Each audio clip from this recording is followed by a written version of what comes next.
The chase for Jefferson Davis and the death pageant for Abraham Lincoln are among the great American journeys, like the explorations of Lewis and Clark, the settling of the West, the building of the Transcontinental Railroad, and the landing on the moon.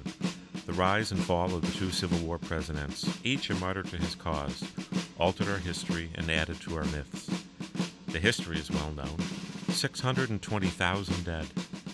The overthrow of old ways of life, and the end of a great but flawed antebellum empire built upon slavery. When Lincoln and Davis fell from power, they also set in motion two myths: the legend of America's emancipating secular saint and the legend of the lost cause. The assassination, nationwide mourning, and funeral train for Lincoln. The chase, imprisonment, and long Civil War afterlife of Davis. They haunt American history down to the latest generation. When I began the book, I thought that Abraham Lincoln and Jefferson Davis couldn't be more different from each other. And I was surprised to learn how much they had in common. They grew up in Kentucky, 100 miles apart. They moved a lot in their youth. And they suffered incredible early losses in their lives. Abraham Lincoln was certainly in love with Anne Rutledge in the pioneer village of New Salem, and she died an untimely death, and Abraham Lincoln was devastated, and it changed him.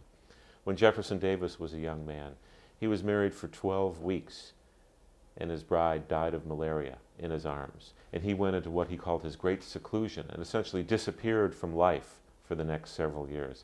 Those early tragedies seared Jefferson Davis and Abraham Lincoln, and they believed that life was a source of pain, of regret, of danger, and it marked the way they conducted their lives until their deaths. Jefferson Davis is one of the lost men of American history. I knew much more about Abraham Lincoln than Davis, and I learned a great deal in researching the book. Davis was considered one of the great men in 19th century America.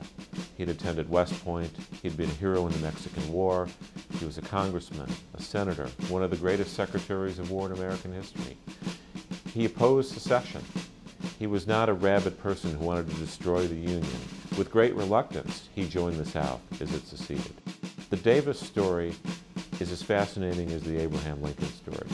And that lost story of who Davis was, what he contributed to America, how he participated in the effort to ultimately destroy America, is one of the most fascinating things I learned about while working on this book. Spring of 1865 was the most remarkable season in American history. It was a time to mourn the Civil War's 620,000 dead and to bind up the nation's wounds.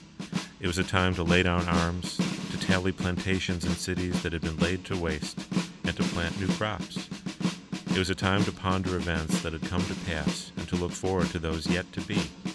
It was the time of the hunt for Jefferson Davis and of the funeral pageant for Abraham Lincoln, each a martyr to his cause. And it was a time in America, wrote Walt Whitman, when lilacs last and the dooryard bloomed.